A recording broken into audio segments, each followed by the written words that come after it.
Une proposition alléchante au sujet d'une police d'assurance. Ou une romance virtuelle qui semble trop belle pour être vraie. Ces arnaques sur Internet explosent. Des centaines de millions de personnes en seraient victimes chaque année.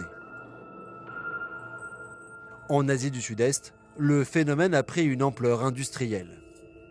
Bienvenue à Sihanoukville, au Cambodge. Derrière moi, ce bâtiment, officiellement c'est un casino, mais ça n'en a pas l'air. Regardez, il y a des barreaux sur toutes les fenêtres.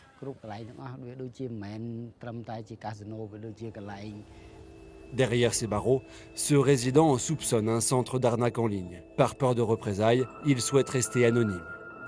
Ici, une véritable usine où des milliers de personnes seraient retenues prisonnières.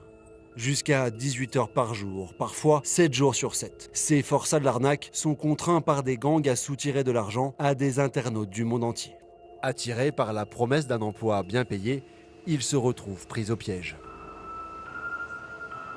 Sihanoukville, une ancienne station balnéaire devenue en une décennie l'un des bastions des mafias chinoises dans la région. Casinos et prostitution ont fait la fortune de ces groupes criminels.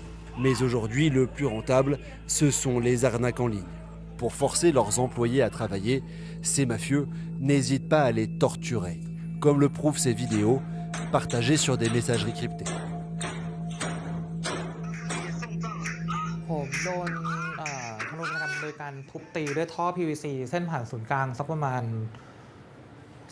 J'ai été torturé. Il me frappait avec une barre de fer, très épaisse. Il me frappait, car je voulais protéger mes amis, qui allaient eux aussi être torturés. C'était souvent? Oui, Toutes les semaines? non, tous les jours. Pendant 6 mois, ce Thaïlandais dit avoir été pris au piège d'une mafia chinoise. Il avait répondu à une annonce sur Facebook qui promettait un emploi bien payé dans un casino en Birmanie. Mais une fois arrivé sur place, son passeport a été confisqué. Le début de l'enfer. Tous les jours, nous devions trouver des victimes sur les réseaux sociaux et les sites de rencontres. C'était une arnaque amoureuse. On devait séduire des Thaïlandaises, puis les convaincre d'investir en crypto-monnaie. Mais moi, je n'y arrivais vraiment pas.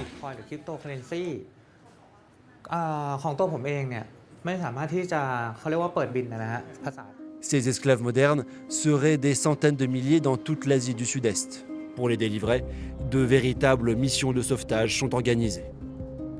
Ce policier attend des nouvelles de plusieurs jeunes Philippines dont la libération vient d'être négociée.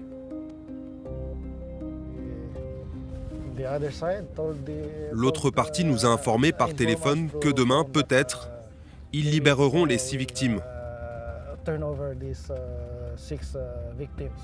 Elles étaient prisonnières depuis plusieurs mois d'un centre d'arnaque en ligne en Birmanie, près de la frontière thaïlandaise. Elles aussi avaient répondu à une offre d'emploi sur les réseaux sociaux avant d'être capturées.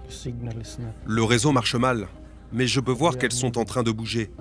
Je suis tous leurs mouvements sur mon téléphone. Elles partagent leur géolocalisation en direct. Ce policier organise presque tous les mois des missions de ce genre. Des opérations très confidentielles. Il préfère rester discret. Enfin, le téléphone sonne. Les jeunes femmes sont en sécurité dans une base militaire. Je suis vraiment content car je suis rassuré qu'ils vous aient amené dans cette base militaire. Écoutez, maintenant ils vont s'occuper de vous et on en saura un peu plus demain.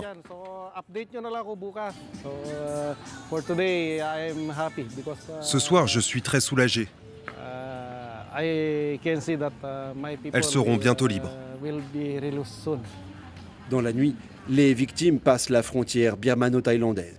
Une libération que nous ne sommes pas autorisés à filmer. Nous les retrouvons le lendemain. Ces femmes seront bientôt renvoyées aux Philippines. Pour leur sécurité, nous masquons leur visage. We didn't reach the target for the 1 month. We will do a lot of punishment. And sometimes they punch me, they punch here. then until it gets violet purple.